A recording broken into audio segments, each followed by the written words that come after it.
So what's 18 and a half about? It is a Watergate thriller / comedy about a young transcriber in the Nixon White House who gets a hold of the missing 18 and a half minute gap in the Watergate tapes, and she tries to leak it to a reporter, and they meet at a seaside motel where they run afoul of hippies, swingers, and nefarious people out to get them. And has a great cast: Willa Fitzgerald and John Magaro, Vondi Curtis Hall, Kathy Curtin, Sullivan Jones, Richard Kind is in it. The second film I did with Richard, and then great voice talents: Bruce Campbell as Nixon, John Cryer, Ted Raimi. So all kinds of fun people are in it. Lloyd Kaufman has a tiny cameo in the film.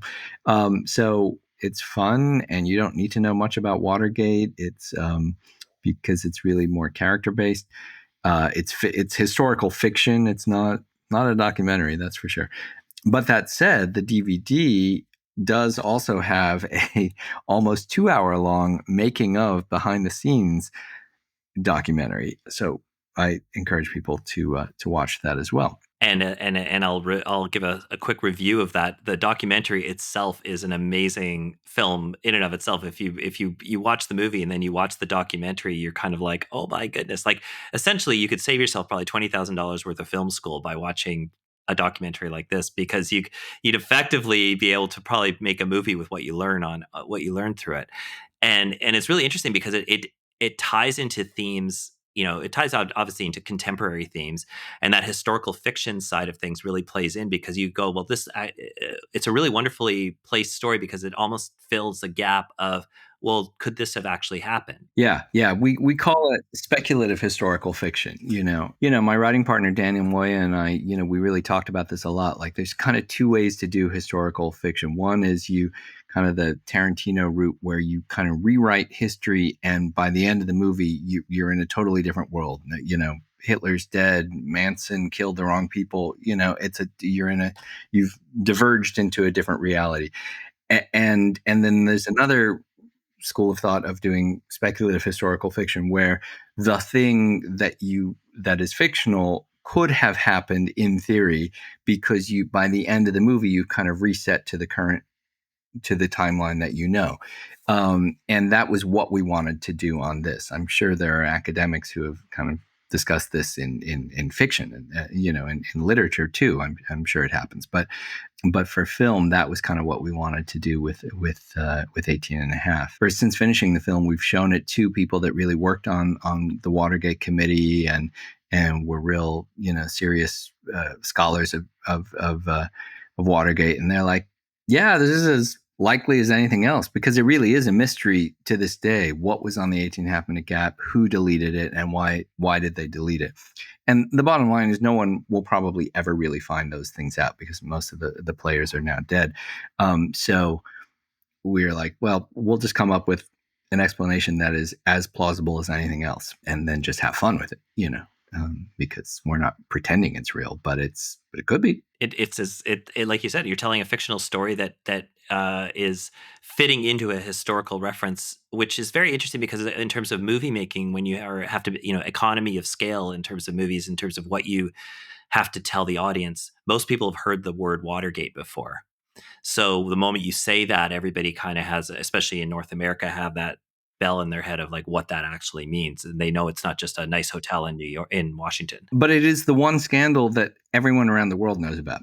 That's the thing. That's the interesting thing too that we found when we went to all these festivals internationally, is that everyone could relate to it, and they've all heard of Nixon, they've all heard of Watergate, but they can also, when we showed it in Brazil, everyone's like, oh, this is just like Bolsonaro. When we were in the UK, everyone was like, oh, this is just like the Boris Johnson scandal that was going on then.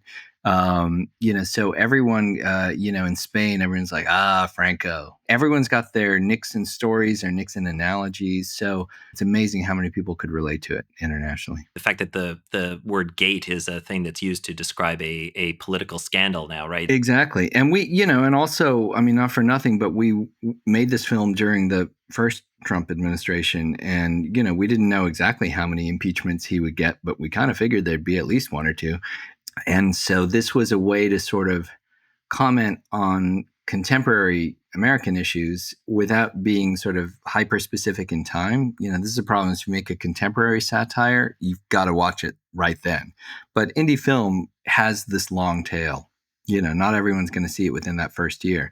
It may take you a couple of years to make it even. So, but if you do something that's historical fiction, in a weird way, it can stay timely and relevant into, because there's always going to be something you can relate to it in terms of contemporary politics, whether it was Biden or Trump second term, and that was one of the interesting things was, and I don't know if you picked up on this in the making of documentary, but when the January 6th committee came out and Cassidy Hutchinson gave her testimony, it was one of my executive producers was like, "Oh my God, this is just like the movie." A young woman, 25 years old, working in the White House, speaking truth to power, and that's literally kind of what happens in our movie, and how.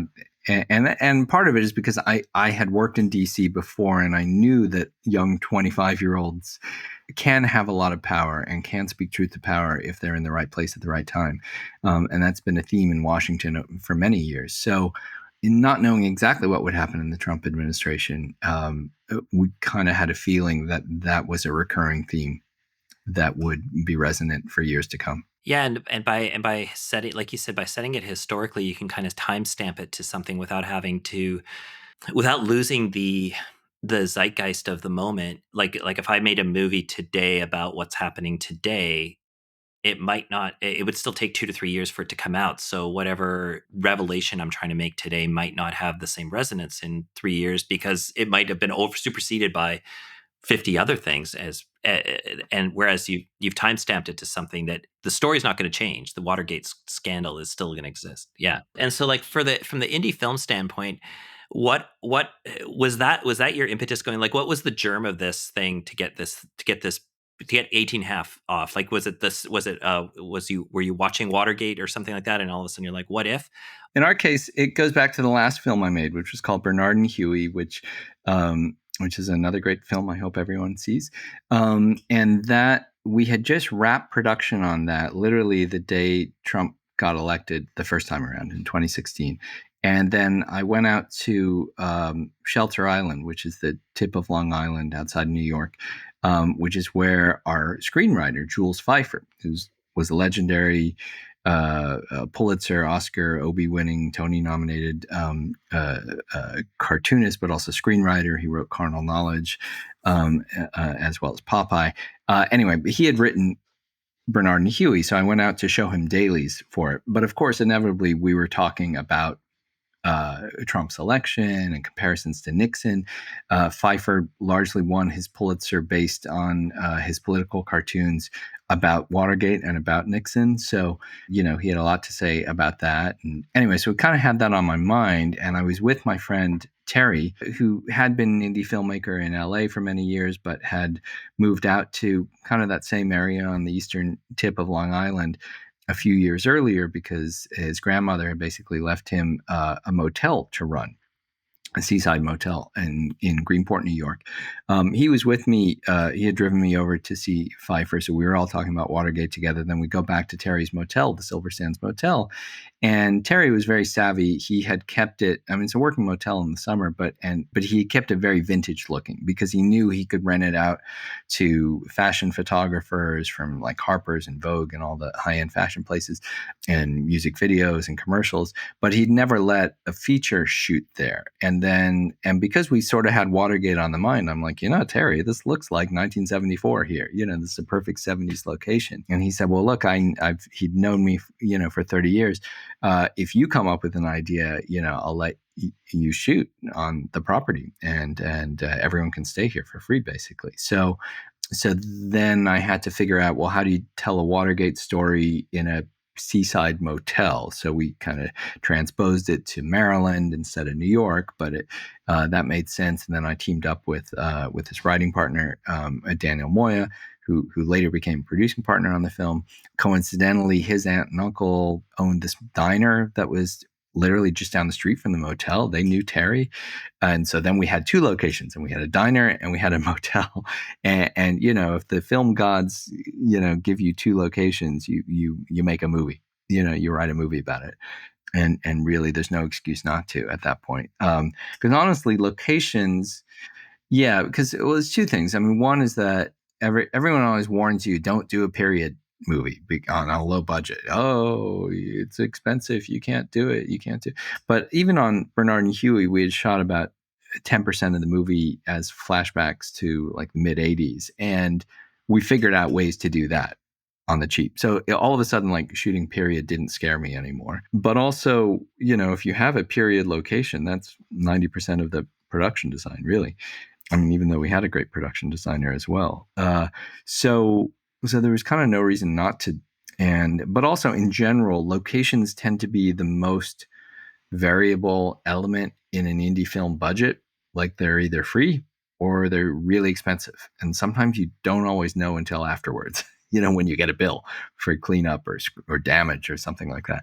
So when you're starting with the premise that, hey, we've got 95% of our locations already covered, essentially, then you can it's much easier to predict what your budget's going to be and how much you need to raise to pay for the cast and crew, because those are pretty fixed costs.